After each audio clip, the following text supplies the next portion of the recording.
Hey everybody, thanks for joining me, Mr. Reality and Psychic Medium Liz Cross. Liz, how are you? Oh, getting ready for the holidays. How are I want to wish you? everybody out there Merry Christmas and a Happy New Year if we don't hear from you next time. But leave comments in the bottom section. Let us know what you're doing for the holidays. This is a really famous ask of people that, want old time photos. And so I thought we'd combine the daguerreotype of Emily Dickinson, a famous poet, and talk to her about her life and about maybe she could shed some light on the mysteries around her life. Yeah, how exciting. She's here. Hi, Emily. Hello. uh, what is she wearing? What does she look like? Does she look like this, or is she modernized now when you see her? No, she's not modernized, but she's very formal, formally dressed. Did you dress for the occasion? She did. Just for you, Mr. Reality. Oh, well, yeah, have her come down and visit me. If she could manifest right here in, the parlor, we could sit and have some tea. Is she alive now, or is she crossed over and hasn't come back since her crossing over in the 1880s? That's over 140 years ago for people that are math wizards. Have you had another reincarnation? No, she's holding firm in the spirit world for now. Just waiting for this moment. Has other people channeled her, and have has it? Hmm. Have other people channeled you? Yes, Okay, they maybe she have. could make her answers longer for the purpose of our interview. Tell us about her reclusive lifestyle. Like she was very, you know, not famous in her lifetime.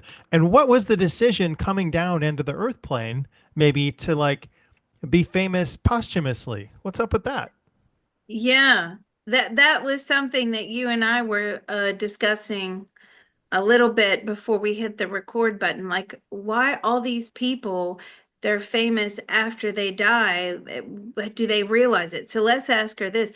Do you realize that you're famous on the earth plane? I've heard about it, she says, but does the realization actually hit you? No, no, because once she goes into spirit, she's more than just Emily Dickinson. She is all of her previous lifetimes. How many more lifetimes is she of human incarnation? How many lifetimes have you had? Ooh, how many? About 400. So she's up there. Why were you such a recluse here on the earth plane? Well, she's telling me because women were not to be heard or seen, really. And that shape her decision to come down? I mean, why live a famous life posthumously? What's it was that in her life plan to come down and be famous after the passing? Was that in your life plan to be famous after after your passing? No, because at that point there is no life plan. So, but did you know that you were going to be famous? No, she had no idea. I mean, she was a struggling poet here on the earth plane. She kept a lot of her work hidden, she's telling me. She didn't want people to read or see her work. She didn't think it was good. I'm Why? like, really? Why didn't you think it was good? She just didn't have a lot of confidence. And again, I feel that the household she grew up in was very male dominated. Like women had their place and men had their place. And she just kept herself quiet. She was naturally quiet growing up. And she didn't like for people to know who and what she was doing. So she's talking about the incarnation as Emily Dickinson, but I want to know pre coming down to Emily Dickinson, is there like a bubble that you check that says, I want to be famous, but not famous while I'm alive, but famous after I'm dead? Was that in the life plan? No, no, that was a good question. So how did it manifest that she became famous if it wasn't in her life plan? Was it just happenstance, or was it in someone else's life plan to make her famous? Ooh, was it in someone else's life plan to make you famous? Yes. It was recognizing the work after she left the earth plane. And did you receive any of that recognition in spirit? No. Was it her? She hasn't been incarnated again. So was it somebody in her soul group then that made her famous after the fact? Was it someone in the soul group that made her famous after the Yes, it was the family worked hard to preserve her memory. It's kind of you don't realize what you have until it's gone, and her passing was huge. So I want to know what role poetry played in her life versus other things in her life. I mean, was it the dominant factor or did she have other interests that we don't know about as Emily? The dominant factor. It was mainly the dominant factor. She also wrote stories. Were those published? She could draw. She liked to illustrate as well. There were a lot of illustrations. Did those illustrations get put into the public? No. Those are personal keepsakes that the family kept. Wow. So did she have a fixation with death or a fixation with nature? And why didn't she ever pursue any romantic relationships in her lifetime? Did you have a fixation with death? It was the concept of death, not so much a fixation with death per se. It's just how the concept of it, how people think, feel, what happens after death, and why didn't you pursue a relationship? She didn't really see the need for it. Well, I mean, I guess there's some reasons for it. What were other interests that she had? She did like nature very much. She liked gardening, she liked flowers. What else did you like? She liked observing and listening to people. She liked learning. Ferocious learner. Did you read a lot? Oh, she read all the time. And what else did you like? She liked listening to lectures. And I'm saying, well, did they have that capability back then? And she says, yes. Now, I feel that were there a lot of visitors in your home all the time? So I feel there was a lot of intelligent people coming by. And she would always listen in on the conversations, what was the latest thing going on, or what people in the art world. Did you ever hang out with like painters or anything like that? No, not really. Did you ever hang out? No, not really. Oh, why not? Why not? Why didn't you hang out much? She had zero confidence. Okay, and I can see that as I talk to her. Zero confidence. I mean, a complete lack of confidence Was here. that from something early in her childhood or like a male dominating figure or just lack of self-worth or a previous lifetime? What is the re She was very ill when she was small, she's telling me. She was sick for how long? They didn't even know if they were gonna, if she would make it. How long were you sick? A good couple of years. So it made her feel as if she lacked, uh, compared to whom others around her. They always treated her as if she was sickly as well. They Okay. never got over the fact that she had this illness. And so they kind of treated her with kid gloves and really didn't allow her to go out. Did they want to make sure that she was kept safe? Was that why they did they let you go out? No, they really didn't. They didn't want her to get ill again. She's telling me she was immunocompromised. Ah, okay. And she passed away from nephritis. Was that from drinking or was that just from uh, other issues? Uh, did you pass away from nephritis? She did. Was that from drinking? No, no, that was from a virus. Did she have a crush on Thomas Wentworth Higginson? There's been some speculation that she was smitten with Higginson. Were you smitten with Dickinson? Not really. Not really. Did you like men? Ooh, no. Did she like the ladies? Did you like the ladies? Were you lesbian in that lifetime as Emma? Yes, she was. Yeah. And so was she able to pursue those feelings or did she have to keep that secret in that time? Were you able to pursue those feelings? No, she had to keep it secret. Did you ever have any relationships? She did. She had a relationship with one who was a friend, but it ended abruptly, she's saying. What happened? She wanted us to run away together. Hmm. Interesting. There's been some speculation that she did like the ladies, so she can confirm, but that was the only relationship that she had. That's sad. Eh, it is what it is, she says. And how many other times in her lifetime has she had a life of that solitude? How many other lifetimes have you lived in solid? By the way, her relationship, her girlfriend in the lifetime as Emily Dickinson is standing here now holding her Oh, hand, hi. and they're together in spirit. How many times have you had, lived a lifetime in so many, many, many, many lifetimes? Okay, why? That because she's quite productive in her consciousness and growing her consciousness.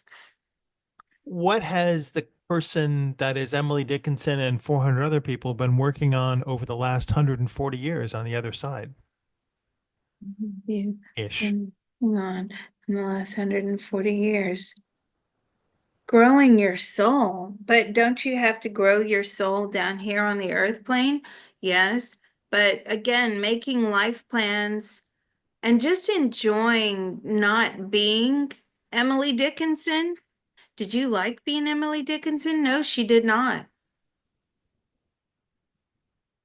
So what is she doing to grow her soul on the other side if that's not an option over there? Is it just kind of stagnating your soul on the other side? Yes. Are you coming back as LGBTQ in the next slide? Yes. Yes. Are you coming back as female? Oh, absolutely. Are you coming back together? Oh, yes, yes, they're coming back together again. And this time they want to make it work. Okay. So, is there any particular reason you're choosing to come down as LGBTQ? They want to try this being lesbians again. But are you waiting because the more time or the more we go into time, it becomes easier for the LGBTQ community? Precisely, she says. Okay. And how far off are you guys, or gals? How far are you from reincarnating? About 20 to 30 years. They're going to come down, but this time, no. Are you going to be in the same family? No. But I feel like they're going to know each other from a very young age. So you're going to know each other from a very young age. Yes, they're going to grow up together. They're going to be best friends. They're going to be inseparable. Then they're going to go to college. They're going to be lovers. Are you going to be artists again in the next lifetime? Oh, yes. Yes, painters. They're going to be painters. How many steps are there in the preparation process before you come down into your life here on Earth? Like, what other planning stages? We've heard about the love life, the relationship. What other planning stages are there before you come back? What other planning stages? Like how many? Millions, millions of things that have to be worked out before you can come down here. Every minute detail of your life has to be worked out. Now, the guides that watch over your lifetime, did you choose them? No, they're appointed. Who do you hand that thesis to before you come back? Hey, this is what I'm looking for. And do they send you back with, oh no, you can't have that. You gotta take that out. Sometimes, yes. And do you hand your list to uh someone? Do you hand your list to someone? Like how does that work?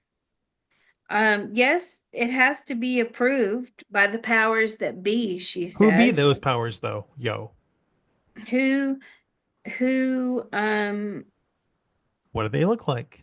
What do they yeah, talk like about? Where do they live? What do they do? What um who who are these? They're not people, but who are they that basically approves the lifetime They're the ones that are in control. Is there a hierarchy? Yes, there is. It's But very more specifically, significant. who? Name the who. Do you have names for them? No. It's like, and this is not the first time I've gotten this. It's almost like barcodes, right? There's just a Really? knowing. You can read them, they can read you, like it's an all knowing. Um, so do you get appointed I think or Norm Macdonald told us that about Johnny Carson in a video before. Everyone's like a barcode. So on that barcode, can you then read about every person's life and every person's incarnation? Or do you just see them as like a frequency blip? you see, what do they look like? What do you see them as? They look like an outline. Okay, an outline of a human. Yes, or whatever their last incarnation was, but they're like a ghostly type outline. What color are the outlines? Electric blue. I knew that. Okay. Electric blue. Do they ever change color? No, most of the time they're electric blue. How many people on the electric blue barcode committee? How many people are on the electric blue barcode committee? Thousands. Is it unique to the Soul Group family, or are they just like a group of thousands that have incarnated before, have not incarnated before, angels, higher beings? What are they? Who makes this group of 1,000 up? How are they selected? Do they still reincarnate on the earth plane? No. So they have completed that cycle and now they're appointed as jobs. So do you get to select the ones that approve your list? No, they're appointed. Who appoints them? Higher beings appoint them. And how many times do you have to rework that list? Millions, millions of times that list is reworked. What is this list on? Since you don't have paper, pens, USB drives up there, It's on the barcode. and how are you manipulating it? How are you manipulating it?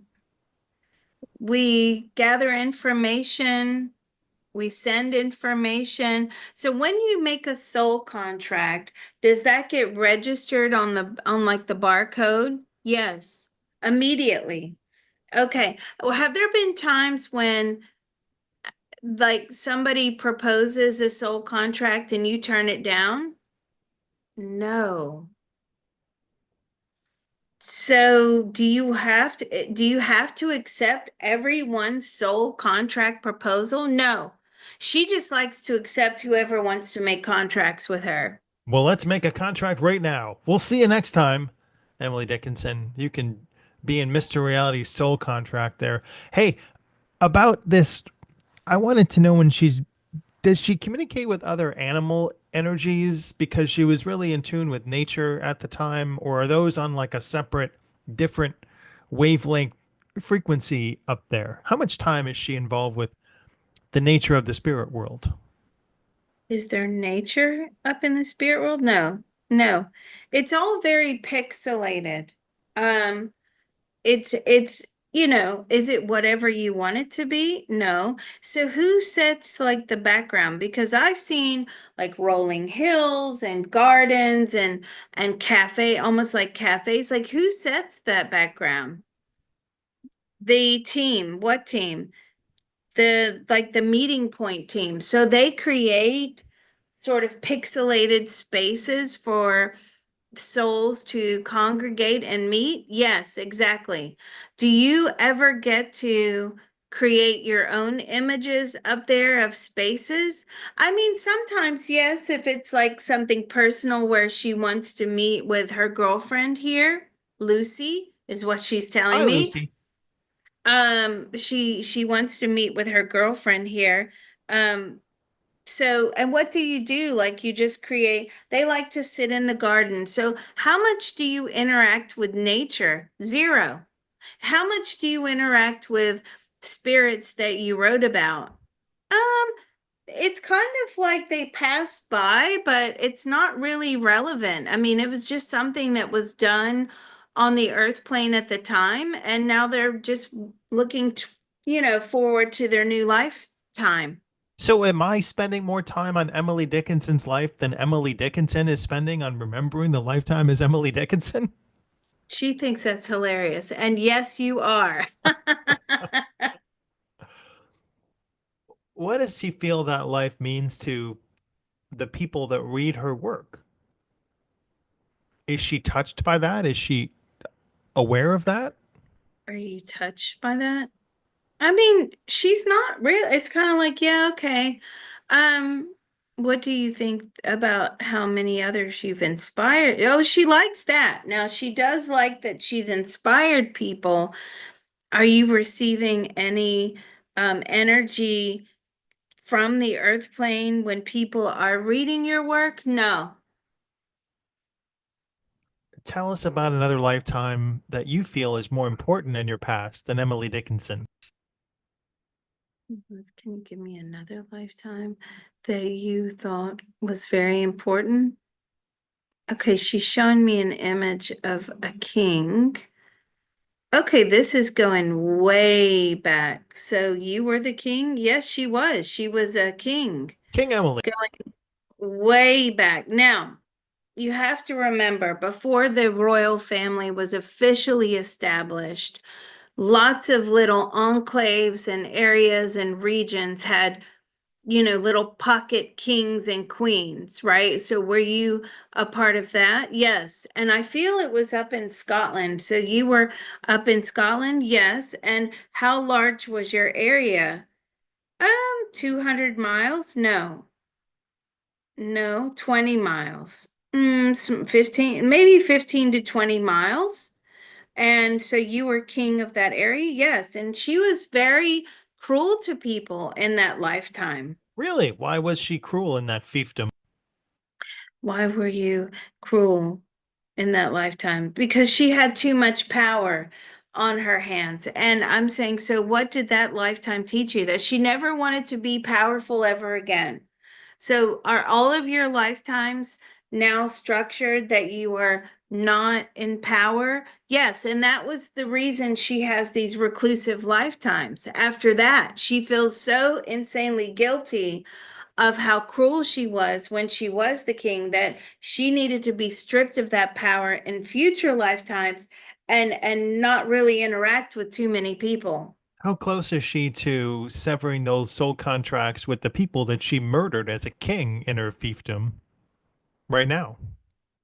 How close are you to severing those soul contracts? Oh, she's quite close, yes. There's still a few more.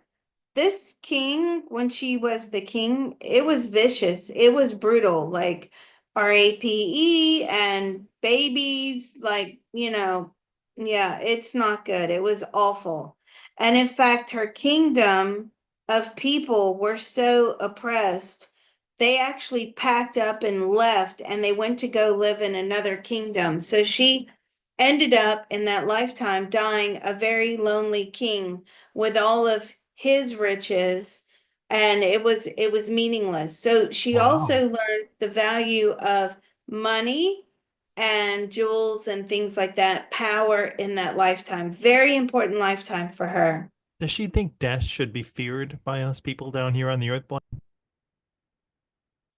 Should death be feared by us down here? No, it's a welcome change. Can she tell us about her moment of death as the king? What that step was like? Uh, Sepsis. What was the moment of death as the king?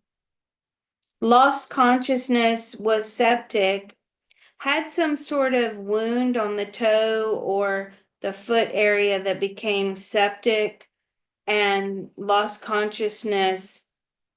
And when she actually left the body of the king, she looked back down at the body and she was absolutely disgusted by who and what she had become. That wasn't her idea when she was making that life plan. Um, Then what but just percentage of the life plan is like fulfilled? You know, she's spending 140 plus maybe minus years working on a life plan, but how much of that percentage comes to fruition when you come down here on the earth plane? Now that is an excellent question. So what percentage of that life plan is actually lived out? About 80%, and I'm saying, well, what about the 20% that wasn't? And she said it was emotions. Like, it's important to be able to control your emotions and have emotional well-being here on the earth plane. That makes sense to me.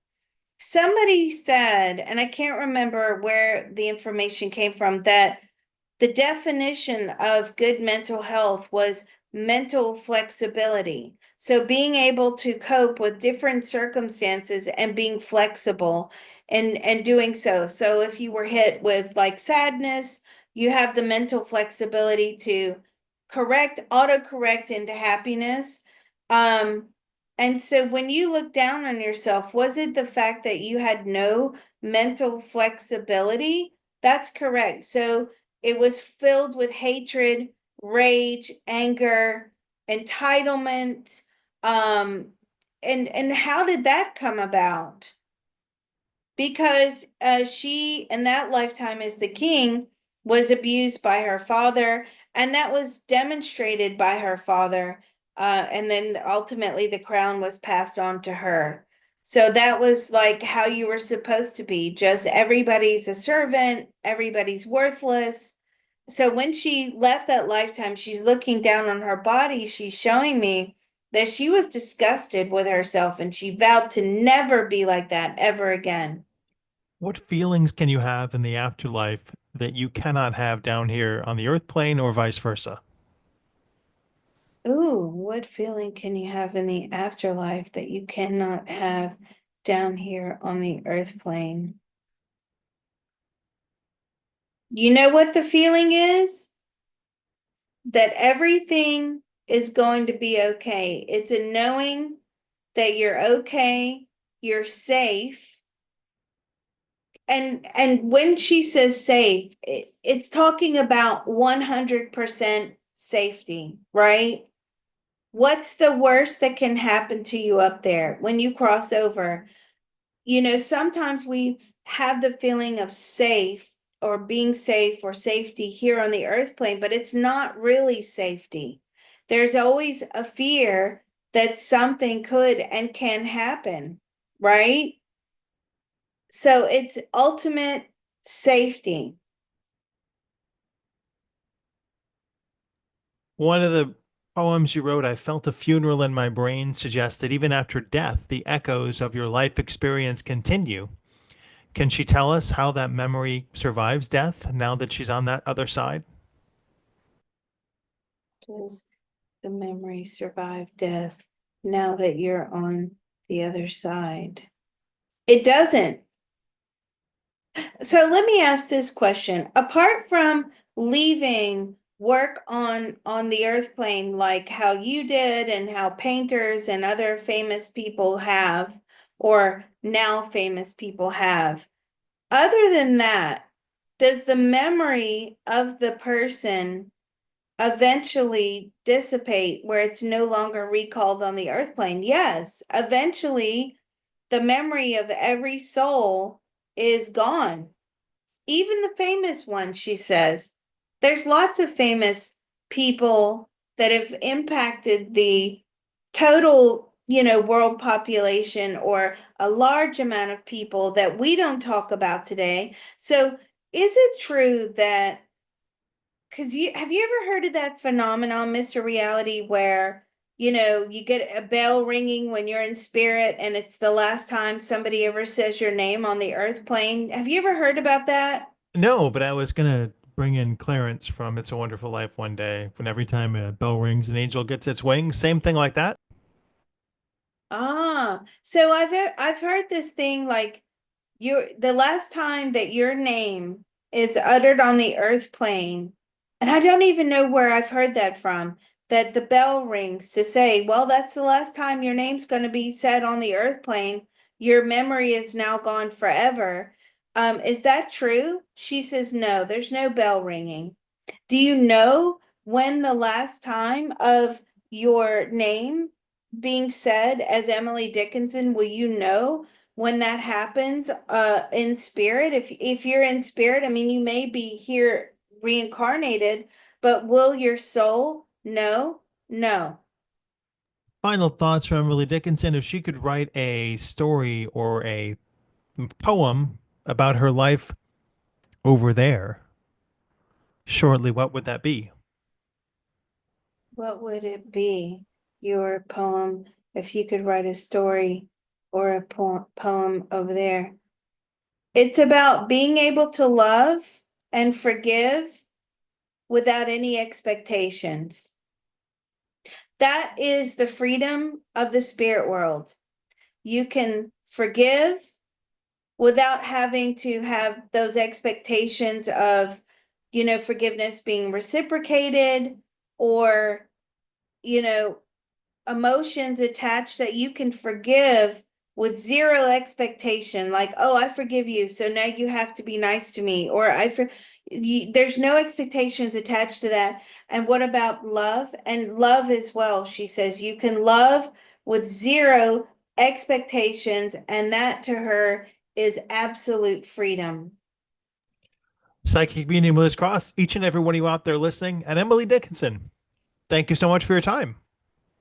Yes, and Merry Christmas. And don't forget, Mr. Reality put this together for all of you Emily Dickinson fans out there. And as we all know, over the years, Mr. Reality is extremely well read. So we appreciate you. And he does have a tip jar listed below. Show him Merry some Merry Christmas. Christmas love. Thank Bye, you. everybody.